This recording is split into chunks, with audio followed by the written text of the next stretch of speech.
Olá, boa noite. Hoje a gente vai conversar com a Kátia Maruyama. E eu tô muito feliz de poder conversar com a Kátia. Vou ler aqui o currículo dela enquanto ela entra. E a Kátia, ela é formada em Ciências Biológicas pela Universidade Federal do Amazonas. Ela é mestre em Biologia de Água Doce, Pesca Interior pelo INPA e é doutorada em ciências pelo programa de cardiologia do INCOR, FM USP, Faculdade de Medicina da USP. O seu expertise em biologia geral tem ênfase em biologia molecular. E a Kátia, assim, ela é sensacional no que se refere a hábitos saudáveis. Ela é especialista nisso mesmo. Quando a gente conversa com ela, a gente aprende um monte de coisas. Então vai ser muito bom conversar com ela hoje à noite. A outra coisa que eu posso falar é que ela é uma amiga muito querida. Então vai ser muito mais gostoso poder conversar com uma amiga. Tô só aguardando ela entrar aqui e a gente já começa.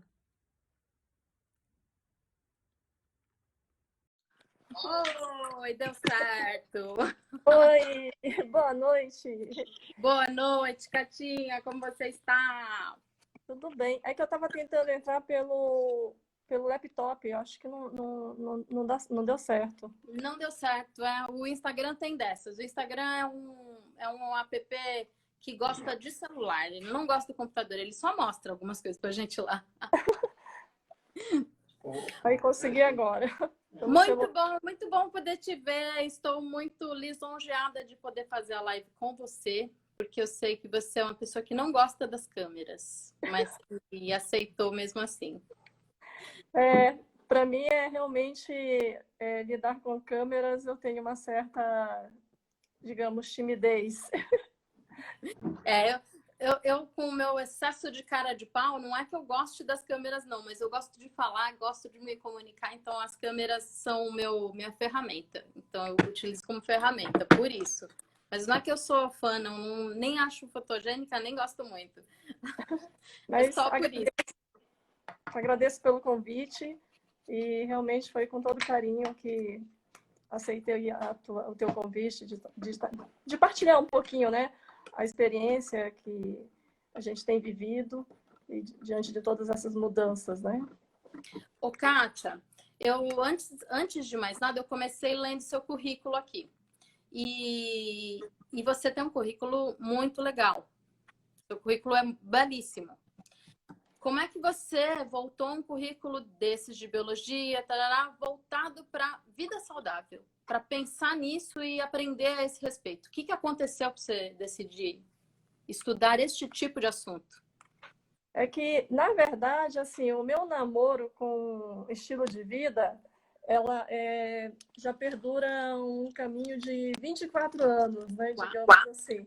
Foi desde o momento em que eu tive a oportunidade de conhecer a igreja, né, a Igreja Adventista do Sétimo Dia, e a partir daí de conhecer um pouco da mensagem de saúde, né, que a igreja ela incentiva, que ela propaga, e a partir daí essa minha caminhada ela foi aumentando, né?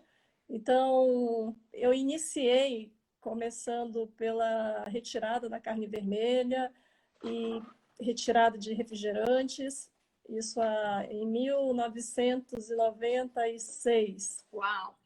E a partir daí, assim, gradativamente, depois, quando eu tive o Eric, né, na gravidez do Eric, que agora está com 11 anos, eu retirei a carne branca, o frango, e fiquei só com o peixe.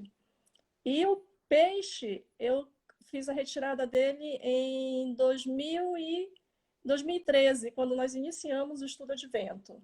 Então, foi uma progressão, né? Que eu não fiz essa mudança de uma hora para outra, né? Então, já venho fazendo de uma forma gradativa. E atualmente estamos no estilo ovo-lacto vegetariano, né? Só que, assim, evito lacto. Ovo sempre dá preferência de consumir alimentos ovos de origem de galinha caipira, criada sem antibiótico, né? Então, sempre foi uma escolha um pouco mais saudável, né? Então, esse percurso, ele permeia já esses 24 anos, só que eu acho que o que realmente, assim, também agregou foi quando nós fomos morar em Engenheiro Coelho, isso em 2010. Em 2010, o Everton ele recebeu um convite, um chamado, né, para estar no Cevisa, e eu comecei a trabalhar no NASP, na faculdade, lá em Engenheiro Coelho, e nós fizemos um projeto de um curso de pós-graduação, Lato Sensu. Eu e o Everton, nós escrevemos, elaboramos esse projeto, e eu coordenei esse projeto durante o período que nós estivemos lá, que é em saúde preventiva e natural. E esse curso de pós-graduação, ele existe até hoje ainda, né? Lá está sob a coordenação da professora Lane atualmente, né? Que eu saí de lá depois que o Gabriel nasceu. Então, a partir desse projeto, eu acho que eu comecei a viver mais ainda, né? Essa questão dessa mudança no estilo de vida saudável. E ainda deixou um legado em Engenheiro Coelho ainda. Sim. Então, acho que aí depois, quando voltamos para São Paulo, em 2011, iniciamos, em 2013, o projeto. O Everton começou a fazer a tese dele de doutorado, né? E que essa tese virou um projeto temático. Então, a partir daí, a gente acabou vivenciando mais ainda, né? Essa Então, mudança. você foi pesquisadora no Projeto Advento, lá junto. Cientista Sim, junto com o Everton nesse sim. projeto. O que era esse projeto? Para quem não conhece, o que era e a que ponto chegou? Quais foram as conclusões que vocês chegaram por esse projeto? O Estudo Advento, ele é um projeto que trabalhou com o nosso alvo da pesquisa, né, foi com adventistas do sétimo dia, com as 3 dietas. Então, vegetariano estrito, ovo-lacto vegetariano e os onívoros, os que comiam algum tipo de carnes, né, no geral. E ele visava fazer uma análise, que é a análise da dieta e hábitos de vida na prevenção de eventos cardiovasculares, que esse foi o tema da tese do Everton. Só que, como ele virou um temático, tivemos a participação de vários profissionais dentro da área de saúde, né? Nutricionistas, educador físico, psicólogos, né? Então, o estudo Advento ele acabou dando várias ramificações. Várias outras pessoas fizeram teses com a base de dados do nosso estudo, né? Que era muito ampla, né? Tinha um questionário. Você participou, né? O Hilton participou. Então, as conclusões que o grupo chegou é que a dieta vegetariana estrita, ela tem uma vantagem sobre a dieta, tanto ela, não vem numa escadinha, posteriormente a ovo-lacto vegetariana, em relação à onívora, em termos de marcadores inflamatórios, né? Da questão não só de marcadores inflamatórios, mas para a questão da síndrome metabólica, né? Da questão de fatores de obesidade, colesterol. Então, quem tem uma dieta vegetariana, ela vai ter uma performance melhor, né, para esses marcadores. E também, para a questão cognitiva, né, que foi uma tese também de doutorado da Naomi, também teve vantagens, né, em relação à parte de cognição, né, em relação para quem tem uma dieta vegetariana, comparada à dieta onívora, né, no caso, para quem come carne. Também uma outra vertente, teve uma outra pesquisadora, a Ana Carolina, que fez a parte de microbiota intestinal, que é algo que está muito na crista da onda, né, digamos assim, dentro do meio científico. Hoje já se sabe, né, que a microbiota ela interfere diretamente na saúde, até mesmo em questões inflamatórias, né? E toda essa microbiota ela vai ser agregada baseada no que você ingere, né? Na sua dieta. Então, de você ter um número maior de bactérias que sejam benéficas, baseada na dieta que você tem. E baseado no estudo Advent, nós verificamos que quem tem uma dieta vegetariana, né, no caso estrita, ela tem uma vantagem em relação ao ovo lácteo e essas duas em relação a onívora, a quem tem uma dieta baseada em carnes, né? E esse foi o doutorado do Everton, então, no final das contas, virou muita coisa para muita gente. Exatamente. E no dele, na tese dele, verificou-se que a pessoa que tem uma dieta vegetariana estrita, ela vai ter um score de cálcio menor em relação ao ovo-lacto vegetariana e a ovo-lacto vegetariana tem um score de cálcio menor em relação à dieta onívora, né? Ou seja, é um fator que é protetor, digamos assim. Se você tem realmente uma dieta vegetariana, você vai ter uma menor chance de ter um evento cardiovascular, né, nesse caso, né? Então, de ter um menor score de cálcio. Então, realmente, a gente pode verificar que existe o fator realmente protetor, digamos assim, né?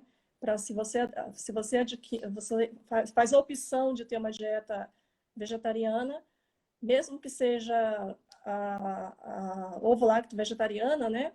Tem uma vantagem em relação à dieta baseada em carnes, né? A onívora, no caso, considerando aqui nessa classificação. Muito interessante. Kátia, a gente sabe que você acabou de revelar isso, que pessoas vegetarianas, pessoas que cuidam melhor da saúde, que se preocupam com o que comem, com o que fazem, elas têm um melhor desempenho numa vida saudável. Inclusive, eu imagino que se você tem menor perigo de ter um evento cardíaco, é porque você também tem menos doenças crônicas, né? Sim. Você não tem hipertensão, você não tem Colesterol. com triglicéridos, né? Essas coisas reduzem. Só que esse papo quando a gente fala sobre doenças crônicas hoje em dia, nesse cenário de pandemia, tá todo mundo meio assim. Já vem você falar de pré-existente, já vem você falar de o problema é grave para todo mundo. Então, as pessoas estão só preocupadas com pandemia. Ninguém está preocupado se tem diabetes, se tem outra coisa. As pessoas só querem saber de pandemia, o assunto do momento, né? Então, o que eu queria saber é o seguinte: esse estilo de vida saudável, o vegetarianismo ou a pessoa ser ovo-lacto vegetariana, ajuda também nessa questão dessa doença pontual, que é a da pandemia agora, o Covid-19? É que, na verdade, assim, Maga, não é só um único fator, né? O que vai determinar, na verdade, é o nosso sistema imunológico, tá? A prevenção de qualquer doença, e entre elas a Covid, né? Não vai ser diferente, assim como uma outra virose. O nosso sistema imunológico é que vai determinar se nós vamos ter condições de prevenir, digamos assim, né? Nós desenvolvermos uma doença e não somente isso, de como ela vai se agravar, né? Ou não. Porque você pode ter uma gripe e essa gripe ela não evoluir, né? E você sente os sintomas, fica um dia e no dia seguinte você já sente que está melhor. Então, isso é o teu sistema imune realmente entrando em ação, né? E na Covid não é diferente. Então, e a alimentação é um dos fatores. Isso que eu ia perguntar. O que a gente faz para melhorar o sistema imune, além da alimentação? que é justamente é um conjunto, né? É o estilo de vida, que um deles aí entra uma alimentação saudável, e quando a gente fala de alimentação saudável, a gente pensa logo em agregar o quê? Frutas, verduras, legumes, né? E reduzir realmente o número de alimentos que sejam industrializados, que sejam ricos em conservantes, e por aí vai, né? Então, se você come carne, mas se você tem uma dieta com bastante frutas, verduras, nozes, né? Então, você está agregando fatores que vão te propiciar ter uma qualidade melhor na alimentação. Né? Agora, também é importante, quando você fala de alimentação, nesses casos de imunologia, de você buscar ter uma qualidade de vida melhor, é importante também você fazer a retirada de açúcar. Né? Então, nesse momento de pandemia, a pessoa está em casa, está ansiosa, gera mais aquela questão de você querer comer doce. Então, Acaba de chocolate. isso. Então, tem que tomar muito cuidado, né, com a questão de você fazer uso de açúcar, principalmente o açúcar refinado, mas em todas as suas variações. Então, de procurar uma opção mais saudável nesse contexto. Aí entra a questão de vitamina D, né, que está associada diretamente com um dos remédios, né, naturais, digamos assim, os remédios de Deus, que seria a luz solar. Então, você está no momento de pandemia, não pode sair, não pode fazer atividade física ao ar livre, muitas vezes não é permitido, mas mesmo dentro de casa, você recebe a luz do sol. Então, você pode, se seu apartamento tem uma varanda, abre, mesmo que tenha a sacada fechada com vidros, abra os vidros, abra a janela, né? Porque a luz ultravioleta, UVB, a que vai converter em vitamina D na nossa pele, ela ela não ultrapassa se você estiver com a janela de vidro fechada, né? Então, é importante que você abra realmente, se a sua janela tem vidro, abra os vidros e você pode fazer esse banho de sol ou na sacada, né? Então, num quarto que tem acesso à luz do sol direta, né? Tem que ser ar livre, então. Isso. Então, ou se você tem a oportunidade de morar em casa, você pode ir para o quintal, né? Agora, outra coisa importante em relação à vitamina D é que esse banho de sol ele tem que ser feito no horário que seja depois das 10, é aquele horário de pico mesmo do sol, 11 horas, meio-dia, né? É o horário ideal. É, e é suficiente de 15 a 20 minutos, né?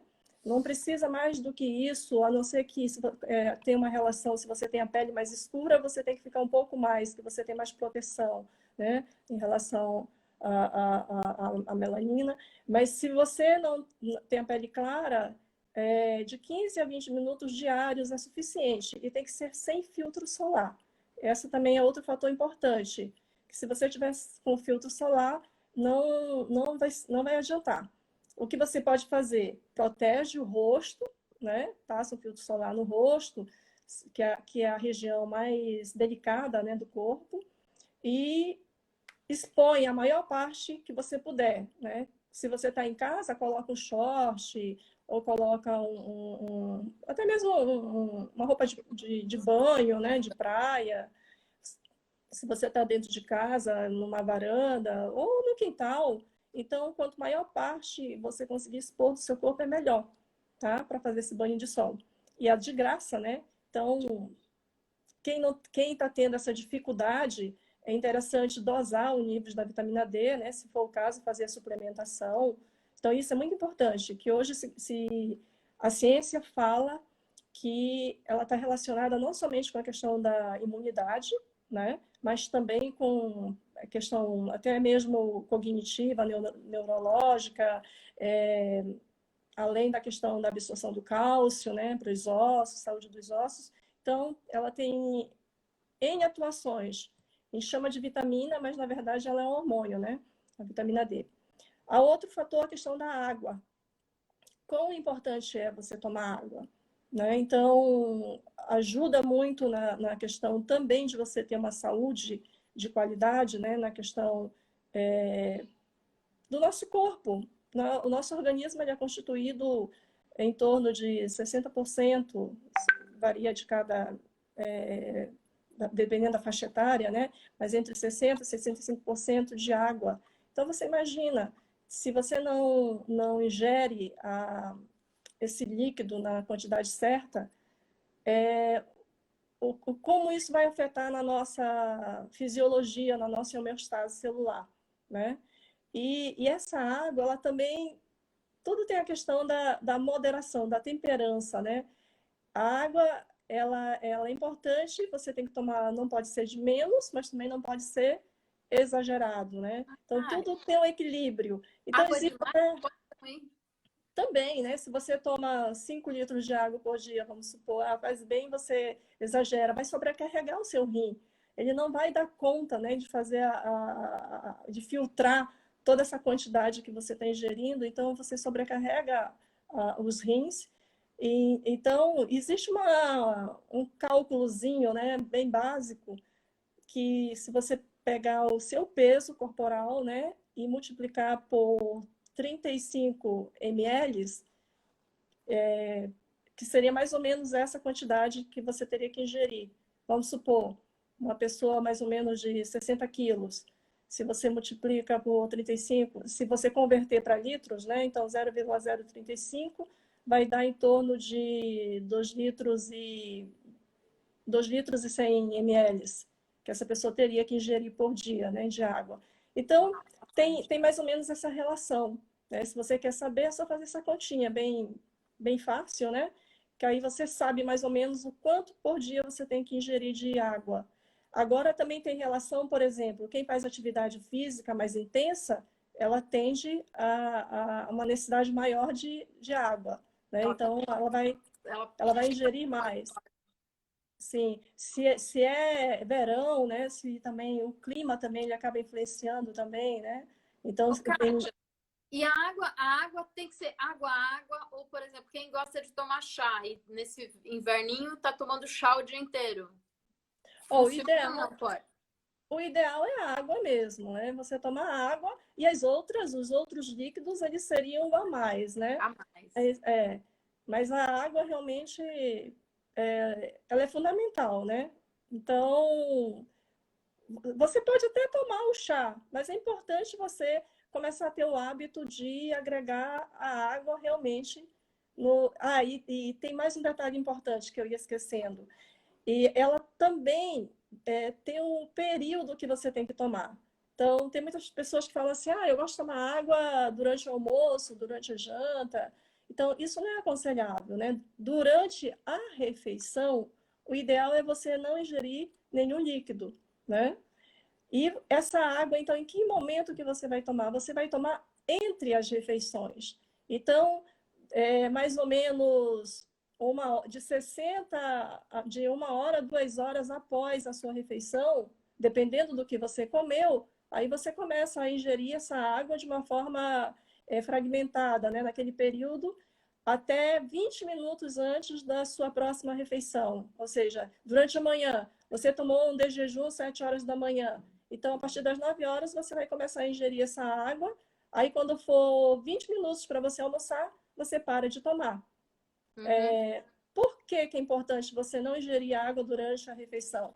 Imagina, para fazer o processo da digestão, o nosso estômago ele precisa de estar num pH ideal, de pH e temperatura, para poder as enzimas serem ativas, né? Para fazer a digestão das proteínas, digerir as proteínas. Então, se você toma 500 ml de um suco ou mesmo de qualquer líquido, você vai estar diluindo esse suco gástrico. Então, você vai estar dando mais trabalho para o teu órgão no caso, vai ter que jogar mais ácido clorídrico, vai demorar mais tempo, né, para começar a digestão.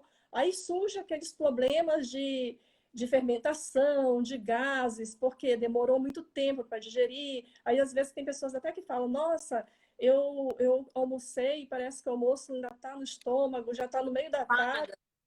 Exatamente. Então, muitas vezes é devido ao que você comeu junto, né? Ingeriu, no caso, líquido, né? Tomou muita água. E geralmente, quando você toma algum líquido, ele é gelado, né? Então, precisa de uma temperatura também para estar adequado para esse sistema ele funcionar perfeitamente. Então, se você joga algo gelado ali, então você vai estar atrasando todo esse processo. Então, isso tudo influencia na sua qualidade de vida, né? Na sua saúde, E tá? Então, são coisas muito simples, né? Porque assim, você falou sobre alimentação, colocar frutas, evitar açúcar. Depois você falou sobre tomar sol. São coisas muito, muito simples, coisas que qualquer pessoa pode fazer. Não tem sim, um segredo nisso, né? É algo simples. Não beber junto na hora que come. Beber bastante água durante os intervalos de refeição. Acho que até afeta aquele assalto de geladeira fora de hora. Acho que essa exatamente. água no intervalo deve ajudar isso. E ajuda muito, porque muitas vezes você fala assim, ah, eu estou com fome, eu vou fazer o lanche. Não, não faça o lanche, tome água. Que você vai ver que, na verdade, se você faz uma boa refeição, um bom de jejum, você vai conseguir ficar até a hora do almoço, né? Então, por isso que é importante você fazer boas refeições. E o café da manhã é a principal refeição do dia. Você está acordando e começando o dia, então você precisa de energia. Então, se você faz um bom de jejum, né, come fibras, frutas, agrega proteína, você vai estar colocando energia para que você vai estar usando durante o dia, né? E não fazer o inverso. Tem pessoas que, né, não comem muito no café da manhã, mas chega à noite, aí você se empanturra, né? Só que à noite você não vai gastar energia, você vai dormir. Então você não precisa comer tanta coisa assim à noite. E o teu estômago também ele precisa de descanso, né? Assim como você vai descansar o seu corpo, a sua mente, só que aí o seu estômago ele trabalha agregado ao sistema nervoso, né?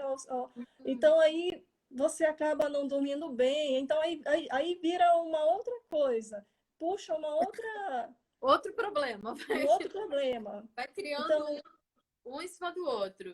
exatamente. Então, o nosso sistema, o nosso corpo, ele é todo interligado. Não dá para você dizer assim, ah, se eu estou comendo só frutas e verduras, isso já é suficiente. Não. Aí entra também a questão do descanso, né? Para você ter uma melhor imunidade. Hoje sabe-se que Isso eu ia te perguntar, ó. Eu tô com um probleminha por causa de ficar trancada em casa.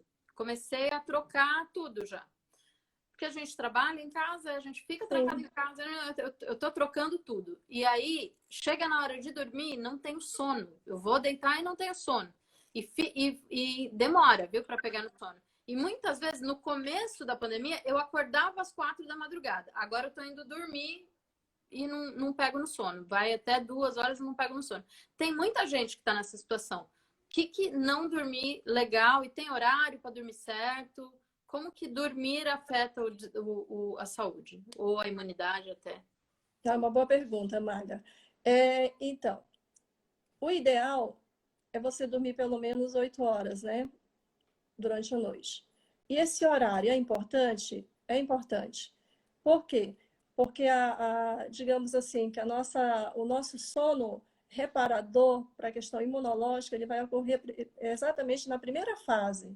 Logo quando você dorme, tipo, que vai mais ou menos em torno das 10, das 9h30, 10 horas, até 2 da manhã, é nesse período que o teu sistema imunológico, as tuas células de defesa, elas realmente vão estar fazendo vão estar tendo o benefício do descanso, digamos assim, né? Então, se você dorme muito tarde, você acaba perdendo um pouco essa função, digamos, reparadora do descanso, né, do sono, para a questão da sua defesa. E a outra coisa, a questão, por exemplo, do que fazer, né, para você conseguir dormir melhor. tem pessoas que se preocupam assim, quando estiver chegando a noite, eu vou tomar um chá. Só que, na verdade, todo esse preparo para você ter uma qualidade de sono, ele começa durante o dia, né? Então, a questão, por exemplo, se você faz atividade física, isso ajuda. Mesmo que você esteja dentro de casa, se você consegue fazer alguma atividade física dentro de casa, isso vai te ajudar a ter uma qualidade de sono melhor. Então, a pessoa também ela tem que observar que, geralmente, se você faz atividade pela manhã, né, ou durante a manhã, ela é mais favorável do que se você fizer à noite. Tem pessoas que vão dizer, mas eu não tenho problema. Então, cada pessoa tem uma fisiologia diferente. Então, tem pessoas que, se faz atividade física à noite, consegue dormir tranquilo, mas tem pessoas que ficam mais agitadas, né, se faz à noite. Então, você tem que tentar, a pessoa tem que tentar conhecer o seu metabolismo, a sua fisiologia, E para fazendo teste. escolher isso, para escolher o melhor horário que ela vai se adequar a questão, em relação à atividade física. Outra coisa que ajuda, o sol, né? Você também, quando faz o banho de sol ou faz uma prática esportiva ao ar livre, tomando o sol, ele também acaba ajudando a regular o nosso ciclo, o circadiano, né? Nosso relógio biológico. Outro fator, alimentação. Então, se você tem dificuldade para dormir e se você ingere bebidas estimulantes, o que, que entra aí? Aí entra a cafeína, teobromina. Então, o que entra? É café, o chá, né? Chá mate, chá preto, o chá verde, que também é rico em cafeína, e chocolate, né? Então, se você come ou ingere substâncias que elas vão ser estimulantes, obviamente que você, o guaraná também, né? E esquecendo do guaraná, que também ele tem muita cafeína. Se você faz uso dessas substâncias, principalmente durante a tarde, a noite, você vai ter mais dificuldade realmente para dormir. E você deve se preparar, né? Por exemplo, de ter um ambiente que seja confortável, agradável, né? Tomar um banho relaxante, ou quem tem em casa, né? Banheira, ou sauna, né? Então, se você faz uso dessa hidroterapia, ela também ajuda muito para o relaxamento, né? E para favorecer um bom descanso, de você ter um sono mais tranquilo, como a Letícia está falando. Quem tem o Furou. furor. Elas estão tirando sarro de mim, é que eu tenho um ofurô aqui. Então, isso tudo favorece para um bom descanso. Aqui em casa, como nós não temos banheira, então às vezes eu faço um escaldapé para o Everton, os meninos também aproveitam, né? Entra todo mundo na onda do escaldapés, né? Então isso acaba ajudando também, você relaxa. Então fazer coisas que te proporcionem um relaxamento muscular, né? Que te dê mais a sensação realmente assim de que você está se preparando para um bom descanso. Outra coisa é a questão da luz também, né? Se você está num ambiente que tem muita luminosidade, né? Então, vai interferir também na questão da... Nossa, deu branco agora no nome do hormônio, na melatonina, né? Então, Sabe o que eu fiz outro dia? Eu saí pela casa desligando e cobrindo um monte de equipamento que eu tinha com luzinhas. Minha casa parecia uma árvore de Natal, né? Com tudo apagado, mas os equipamentos com aqueles LEDs acesos e a sim. casa ficava clara. Então, eu tirei do meu quarto. Eu tinha uma extensão no meu quarto que tinha um LED. Eu tirei a extensão. Falei, não, não dá. Isso estava me incomodando. Uma luzinha vermelha me incomodando a noite toda. Mas incomoda realmente. E, então, o quarto ele tem que ser um ambiente totalmente escuro. Aqui em casa também eu tinha um aparelhinho lá que tinha uma luzinha e até o Everton colocou um adesivinho também, porque realmente incomoda, né? Então, se você quer ter um ambiente que proporcione, né, a questão de um bom sono, é você deixar totalmente no escuro. Isso é fundamental.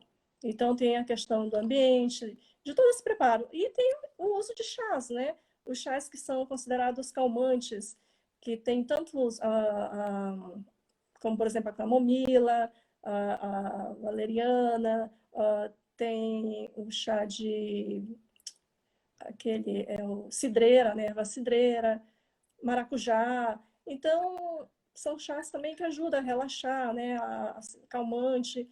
Tudo isso também é muito bom, assim, que facilita, né, para você ter um sono Um melhor. melhor. Mas é mais o que eu te falei, é um conjunto de fatores, né, que vai realmente favorecer se você, desde o acordar, no caso, né, você já vai trabalhando para que quando chegar à noite você tenha uma qualidade de sono melhor, né, que realmente você tenha um sono melhor. Ó, para mim, que sou mãe, eu tenho que me policiar muito. Esse é um dos meus calcanhares de Aquiles. Por quê? Depois que as crianças vão dormir, você sempre tem ainda N coisas para fazer em casa. Então, aí, se eu não ficar me policiando realmente, acaba indo dormir fora do horário, né? Mais tarde, 11 horas, meia-noite. Então, é algo que realmente a gente tem que ter como prioridade. Tem que E estar se preocupado com isso, né? Exatamente, porque Porque senão você às acaba. vezes a gente faz tudo e aí fala assim, deixa eu fazer antes de dormir. Na verdade, o dormir tinha que ser mais importante do que aquilo que você tem para fazer. Exatamente, As coisas que deveriam se encaixar no seu horário de sono e não o seu horário de sono se encaixar nas outras coisas. exatamente. E isso é fundamental. Tem que ter como prioridade dormir no horário, e isso ser um hábito. Porque aí o teu organismo ele entra num ciclo, né? Que aí você cria esse hábito de dormir sempre pelo menos umas 10 horas da noite e acordar às 6. Então, aí dá às 8 horas, né? Que realmente você precisa para que teu organismo tenha condições de de fazer esse papel, né? Da questão da imunidade, de dar condições para que tuas células de defesa elas se renove e que o organismo faça o patrulhamento, digamos assim. Nós produzimos células defeituosas, cancerígenas, digamos que quase que diariamente. Só que por que não se transforma num tumor? Justamente porque o teu sistema imunológico, ele vai lá, o teu sistema de defesa, ele vai lá e faz essa varredura e ele vê aquela célula defeituosa, ele vai lá e ele, ele, ele, ele mata, né? Ele retira Uhum. essa célula de circulação. Porque Então, ele tá atento, né? Porque ele tá ali, o sistema exatamente. imunológico tá forte o suficiente para perceber. Então, se o teu sistema imunológico ele falha, aí vai desenvolver um tumor. Vai desenvolver um tumor que pode ser maligno, né? Então, olha só a importância de uma boa noite de sono no horário certo, né? Nas condições certas, o quanto isso vai agregar não somente numa qualidade de sono, mas principalmente na questão de evitar doenças, né?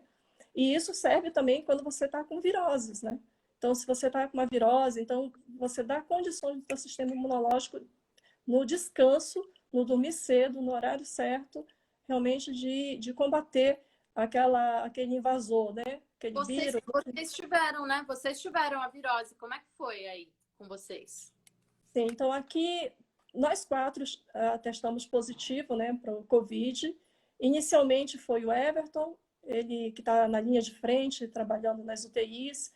Então, é um ambiente muito que tem uma exposição muito grande, mesmo ele utilizando todo os EPIs, né, os aparelhos de proteção individual, mais o cuidado, né, de sempre ter todo aquele cuidado, mas acabou sendo inevitável. Então, ele foi o primeiro. É muito complicado. E ele tinha até falado antes, logo no início da pandemia, né, a preocupação dele era essa, né, com a família. Aí ele até cogitou, né, Kátia, será que não é melhor eu ir para um hotel? Ou de vocês, de repente, irem para o interior, né, para um local menos exposto? Só que aí é aquele problema, né, quando você tem criança, e as crianças também estavam no período de escola, né, em casa, né, na quarentena, mas estavam tendo atividades, né, da escola. Aí eu até brinquei com ele, olha, se eu acho que se eu sair é mais fácil de tu adoecer até mais rápido. Porque pelo menos quando você está em família, né, tem a questão emocional, tem a Sim, questão do cuidado, né, de uma alimentação. Eu acho que isso faz toda a diferença. Por mais que nós todos atestamos positivo, mas fez uma diferença, eu acho, de ter um estilo de vida, digamos assim, de a gente tentar pelo menos ter um estilo de vida, uma qualidade de vida mais dentro do desejável, né, digamos assim, para ter uma saúde melhor. Ele ajudou no sentido da progressão da doença não ser tão agressiva, né? Por exemplo, depois do Everton, eu que me contaminei, e os meninos, eles foram, o Gabriel, que é o caçula de 8 anos, ele foi assintomático, né? uhum. Sabíamos que estava com Covid porque todos fizemos os exames, né?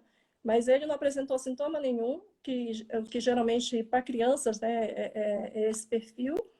E o Eric, que tem 11 anos, ele teve febre uma noite e quando acordou no dia seguinte já estava se sentindo melhor e ele perdeu parcialmente o Olfato. olfato, mas também recuperou tranquilo, né? Então, acho que teve só um dia que reclamou de uma dorzinha de cabeça, mas tomou um analgésicozinho e ficou bem, né? Então, agora, eu e o Everton, nós tivemos vários sintomas, né? Dores no corpo, dor de cabeça. O Everton, ele também ele teve tosse seca, né? E eu não tive tosse seca, mas nós dois tivemos a questão da perda do olfato, né?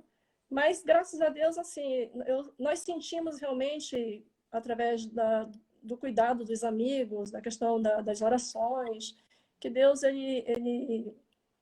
nós fomos abençoados no sentido que a progressão da doença ela foi tranquila, né? Todos nós fizemos o isolamento em casa, né? Então, ninguém precisou ser internado. Então, realmente, fomos muito gratos a Deus, porque o Everton ele teve um colega que 5 dias após ele ter atestado, né, que também pegou, e esse colega dele até hoje ainda está na UTI e ele está em estado muito grave, né? Então, quando a gente para assim de ver pessoas próximas, né, assim Uhum. em situações tão graves, realmente é algo assim que dá medo, né? Dá É uma medo. doença que dá medo, mesmo você tendo a confiança de que Deus está cuidando, né? Uhum. Mas é uma doença que tem N interrogações, né, no tratamento, realmente cria essa expectativa, né, de como que será a progressão. Mas, graças a Deus, realmente, eu senti que, a questão da alimentação, esses outros cuidados, eles são muito importantes na progressão da Serviram doença. nesse momento, né? Nesse Sim, momento foram bem visíveis. sim.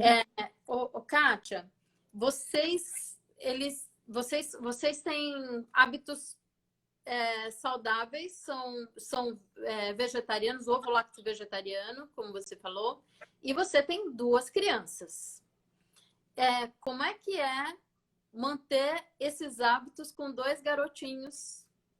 Festas infantis, essas coisas. O que você faz? Então,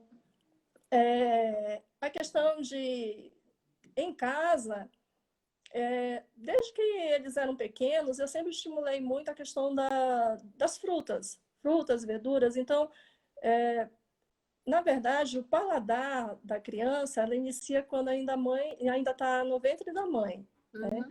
Se a mãe ela procura se alimentar com frutas, verduras, vegetais, a tendência é a criança também, se a mãe já tem um hábito, né? Não só a mãe, né? Mas a Na família como um família. todo, de você servir na mesa salada, então a criança vai comer aquilo que você dá. Então tem muita gente que fala assim, mas meu filho não gosta de verdura. mas não gosta por quê? Né? Muitas vezes a mãe também não gosta, o pai não gosta, né? Não serve verduras e frutas na mesa, né? Nas refeições. Então, é algo é um hábito que se adquire, né? Então, se você é acostumado desde criança a comer alimentos saudáveis, a tendência é você vai crescendo, né? Pode ter aquele momento que começa a querer comer as besteiras quando vai para a escola, mas se você trabalha com a criança de ensinar, né? Não é de obrigar. Eu tento sempre falar com os meus filhos, falando da importância de uma alimentação saudável, né? De falar para ele para que serve, por que você tem que comer fruta, por que tem que comer vegetais. Às vezes tem coisas que não gostam, né? Ah, mas eu não gosto dessa verdura, eu não gosto dessa fruta. Temos um leque muito grande, né, de frutas e verduras, assim, uma opção muito grande. Então, não gosto de uma, mas tem outra que você gosta, né? Então, Então, eu acho interessante você disponibilizar esse leque essas opções, né, de ó, estão frutas e perguntando verduras. aqui, Kátia, onde que você faz suas compras? Porque suas frutas são muito lindas. As frutas que você compra. Olha, uma coisa muito importante foi quando eu cheguei aqui em São Paulo, chegamos aqui em 2003. Você vai conversando com as pessoas, né? Então, onde você compra? Então, você conhecer a cidade em que você está morando. Uhum. Então, isso eu aprendi que é fundamental para você fazer boas compras. Então, você tem que saber onde que você pode encontrar fruta, verdura, no geral, tudo, né? O Uhum. que você precisa, aquilo que você consome, por um preço melhor, com uma qualidade melhor. E eu descobri que aqui em São Paulo, por exemplo, feira de rua, né? Feira livre, são os locais assim que você tem uma opção muito grande de frutas e verduras frescas, né? Então, eu gosto muito de fazer feira de rua. Tem uma, Aí, eu moro aqui próximo do bairro do Parque da Aclimação, e na Rua da Aclimação, ali no perto do parque, tem uma feira muito boa de sexta-feira. Lá tem um preço muito bom e também tem um horário, né? É uhum. importante isso. Logo no início, quando eu cheguei aqui em São Paulo, eu não sabia dessas dicas, né? Assim, do horário. Eu ia mais cedo. Só que depois eu fui aprendendo que se você vai próximo do final da feira, você pega umas promoções que valem muito a pena. Então, Uhum. você compra, você consegue comer bem por um preço mais acessível, se você sabe onde comprar, né? E tem essa questão do horário. Nunca vá no início da feira, senão você vai pagar 3 vezes mais do que se você já for no final da feira. Então, é o horário da xepa, né? O famoso horário da xepa. Dica da Kátia. Feira livre, horário da xepa. Horário É o mais. horário de meio-dia e meia, 1 hora, é o horário assim, que você consegue realmente fazer uma boa compra. Por exemplo, na sexta-feira eu fui na feira, eu comprei 4 abacaxis por R$ 10. Uau! Que aqui em casa eu faço suco verde basicamente todas as manhãs, né? Então, em jejum, a primeira coisa que toma geralmente é o suco verde. Então, eu faço com a base de abacaxi, laranja, e vou variando, né? Com cenoura. Então, tento ir variando. Então, abacaxi aqui em casa não falta. Então, feira de rua, realmente. Ou então, tem os hortifrutis muito bons também, né? Eu tenho um aqui na Vila Mariana que eu gosto muito também, no Humberto I. Então, você escolher, que foi até a Jane, uma amiga Jane, que me apresentou esse hortifruti, que fica próximo da casa dela, tem uma qualidade muito boa, o preço também ele é razoável, né? Pela qualidade que vende, né, dos produtos, o Ceasa, o Ceagesp também. É, eu já fui muito no Ceagesp, hoje eu vou menos por causa da questão do tempo, que fica longe da minha casa, é um local também maravilhoso para você comprar frutas e verduras. Tem um mercado japonês que fica na Rua Cantareira, próximo, na frente do mercado municipal, ali também é maravilhoso, tem produtos diferenciados que eu gosto muito de comprar ali, tipo cogumelo, você compra shimeji ali naquele mercado japonês que fica na Rua Cantareira, né? Fica na frente do municipal. Você Uhum. compra por R$ 10 o quilo. Uau! Antes da pandemia, né? Não sei agora como é que estão as coisas, que faz um tempinho que eu não vou lá. Palmito em tora, você compra 1 quilo do palmito, você paga R$ 15, né? Então, tem muitas opções assim que você vai aprendendo, que você vai conhecendo, né? E aí tem muitas pessoas que falam, questão de alimentos orgânicos, né? Se você tem a oportunidade, se você tem a opção de comprar alimento orgânico, é melhor, né? Então, quando eu acho alguma coisa orgânica, se o preço também não está muito caro, eu dou preferência, né? Principalmente couve, morango, esses produtos que têm maior índice de agrotóxico, né? Então, sempre eu dou preferência. Pimentão também é outro que eu sempre procuro comprar orgânico quando eu compro, porque também eles usam muito agrotóxico nesses alimentos, né? Nessas... Oi? Essas dicas são dicas assim que só sabe quem realmente se importou em descobrir. Por exemplo, eu não fazia ideia de que, por exemplo, pimentão era um dos alimentos com muito agrotóxico. Eu, Sim. não, eu nunca liguei para comprar pimentão. Aliás, fico tentando entender por que pimentão vermelho é 4 vezes o preço do pimentão verde, coisa que eu não entendo, não faço ideia do porquê isso acontece. Mas eu nunca liguei para isso. Então, tem coisas que a gente precisava ter dica, Kátia. A gente precisava ter alguém que chegasse e fizesse um livro. Você não tem vontade de escrever um livro falando sobre comida, com um pouco daqueles pratos lindos, que parece obra de arte quando você posta os pratos que você prepara? Você não tem vontade de escrever um livro? Pode chamar a DICC para fazer a ilustração do seu livro. A gente vai fotografa, a gente faz toda a parte de fotografia do livro, se você quiser. Mas você não tem vontade, não? Olha só, depois de uma proposta dessa, né, deu vontade, sim. A minha dificuldade maior, Maga, eu vou te falar agora, é que na cozinha eu tenho muito daquela de ir no olhômetro, né? Criatividade, né? Então, eu teria que realmente que parar, tipo assim, fazer as coisas tudo medidinha. Ah, Então, não, mas não precisa. Mas eu não estou falando de livro de receitas só. Eu estou falando de livro de dicas de como utilizar os alimentos. Do que entendi. é bom, do que funciona, do que tem agrotóxico, do que não tem, essas coisas. A gente não tem essas coisas, Kátia. A gente não tem ninguém que fale com a gente sobre isso. É algo que realmente eu acho que eu vou dar uma amadurecida, Maga, depois dessa proposta que você me fez. Mas tem muita coisa que é engraçado, Maga, que assim, por exemplo, essa questão do visual, né, que você falou. Isso é algo que eu aprendi com a minha mãe. Então, a minha mãe, ela é japonesa, né? Eu sou amazonense, né? Então, para quem não, para que a maioria que me conhece, eu costumo dizer que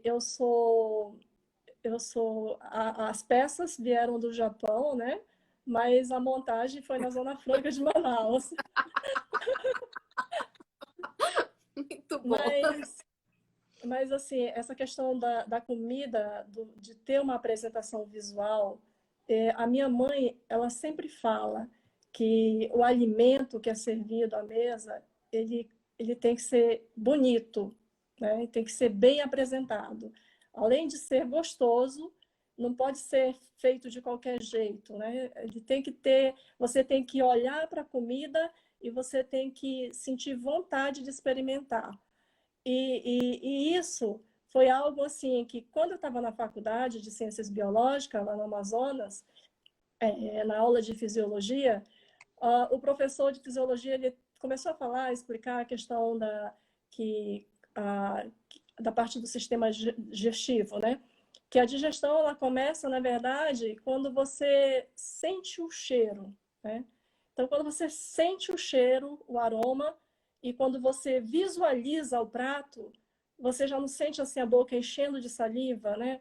Então, ali já é o preparo, né? De começar as glândulas salivares começarem a produzir a pitialina ali, a saliva, a enzima que vai atuar nos carboidratos, e aí o estômago também já começa, né, a se preparar para lançar o suco gástrico. Então, começa ali, então, no visual, né? No visual, naquilo que você enxerga, no cheiro, né? Então, aí eu comecei a lembrar da minha mãe, né? Digo, nossa, realmente ela tem razão, né? Que toda a questão do visual é importante para você ter um preparo de fazer uma alimentação assim com prazer, né? De dar condições para o teu corpo também fazer um bom funcionamento, né? A quebra desses alimentos. Então, eu acho que eu tenho essa bagagem, né, digamos assim, eu sempre lembro quando eu estou na cozinha de fazer um prato que seja atrativo e depois que eu me tornei mãe, isso exacerbou mais, porque para a criança é, é, é, eu fico tão feliz, me dá uma satisfação muito grande quando eu coloco um prato assim que meus filhos olham, sabe, e falam, nossa mãe, tá bonito. Então eles, sabe, eles comem com vontade. Então é uma alegria de poder fazer isso, tipo uma arte na cozinha, porque eu vejo alegria nas pessoas que estão consumindo, né? Então, na minha família.